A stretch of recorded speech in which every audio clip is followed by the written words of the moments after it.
प्रिय विद्यार्थियों, आज हम गौतम धर्म सूत्र के तृतीय प्रश्न के अष्टम अध्याय में जो कृच्छ अतिकृच्छ के विषय में बताया गया है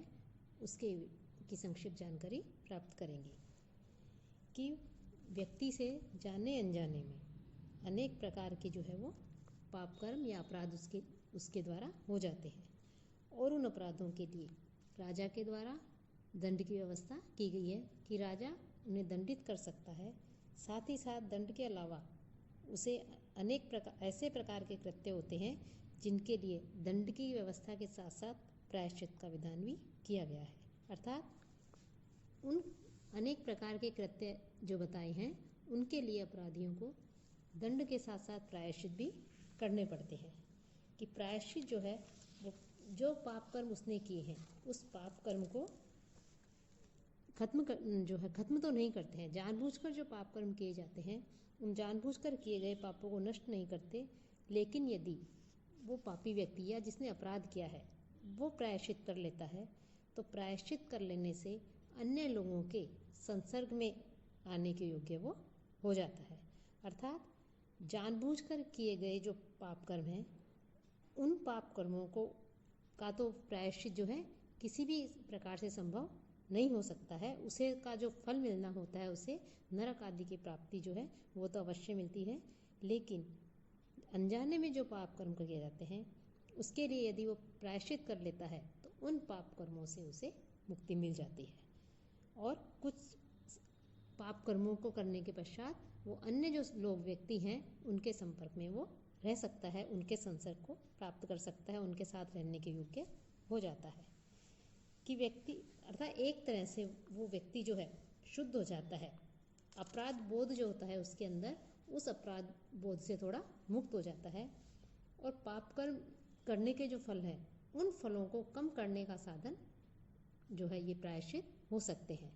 कि प्रायश्चित पाप फलों को कम करने का साधन बताया गया है। उन प्रायश्चित में सामान्य रूप से जो है पश्चाताप, जप, तप, होम, तीर्थ यात्रा आदि अनेक प्रकार के दान आदि ये सब जो है प्रायश्चित के एक उपवास ये सब उनके प्रकार बताए गए हैं। इन प्रायश्चितों को करके व्यक्ति जो है अपने पाप कर्म से थोड़ा अपराध बोध से थोड़ा मुक्त हो सकता है। साथ ही साथ दंड तो उसे अवश्य मिलता ही है, दंड की तो व्यवस्था है ही, लेकिन साथ साथ प्रायश्चित भी के विषय में भी कुछ अपराधों के विषय में बताया गया है। तो उसमें यह गौतम धर्म सूत्र का जो अष्टम अध्याय है इसमें कृच्छ अतिकृच्छ जो है इनके विषय में वर्णन किया गया है। अब जो कृच्छ अतिकृच्छ हैं ये क्या होते हैं इनके लिए बताए हैं, ये प्रायश्चितों के नाम हैं कि अनेक प्रकार के जो है प्रायश्चित स्मृतियों एवं निबंध ग्रंथों में बताए गए हैं और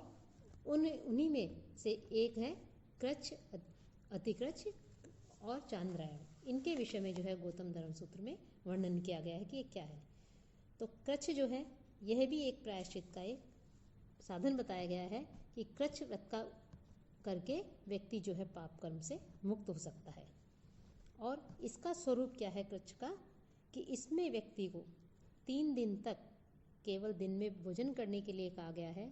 3 दिन तक रात्रि में उसे भोजन करना चाहिए और 3 दिनों तक उसे भोजन नहीं मांगना चाहिए। अर्थात यदि उसे भोजन की प्राप्ति हो जाए तो वो भोजन ग्रहण कर सकता है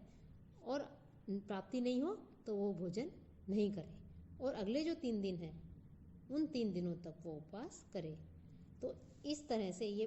करीब 12 दिन का ये व्रत होता है और इस कृच्छ व्रत को करने पर वो शीघ्र ही जो है उसे पाप कर्म जो है उन पाप कर्मों से उसकी मुक्ति बताई गई है। तो ये गौतम जो है उन्होंने और बहुत से निबंधकारों ने इस प्रकार से जो है इनके कृच्छ व्रत की विधि बताई गई है। और जो कृच्छ व्रत है इसके भी अनेक भेद बताए गए हैं। उन भेदों में ही एक आता है अतिकृच्छ कि अतिकृच्छ की किसे कहते हैं कि अतिकृच्छ में तो क्या है कि 3 दिन तक केवल प्रातःकाल एक कोर भोजन का किया जाता है कि अर्थात 1 ग्रास भोजन जो है 3 दिन तक करे वो प्रातःकाल के समय, और उतने ही दिन अर्थात 3 दिन तक ही संध्या काल 1 ग्रास जो है वो भोजन करेगी। 3 दिन तक तो प्रातःकाल 1 ग्रास भोजन करे, 3 दिन संध्या काल में एक ग्रास भोजन करे और पुनः 3 दिनों तक बिना मांगे 1 ग्रास भोजन करे, जो भोजन उसे मिल जाए तो एक ग्रास या एक कोर भोजन जो है वो 3 दिन तक करे, और अंत में 3 दिन तक पूर्ण रूप से वो उपवास करे। तो ये अतिकृच्छ व्रत का जो है वहाँ स्वरूप बताया गया है कि कृच्छ में तो जहाँ 3 दिन तक केवल दिन में खाने की, 3 दिन तक रात्रि में, 3 दिन तक बिना मांगे और 3 दिन तक उपवास की व्यवस्था की गई है, और अतिकृच्छ में केवल एक कोर भोजन की जो है उस प्रकार से व्यवस्था की गई है। तो ये कृच्छ और अतिकृच्छ के विषय में बताया है। साथ ही साथ उन दिनों कि जब केवल भोजन ग्रहण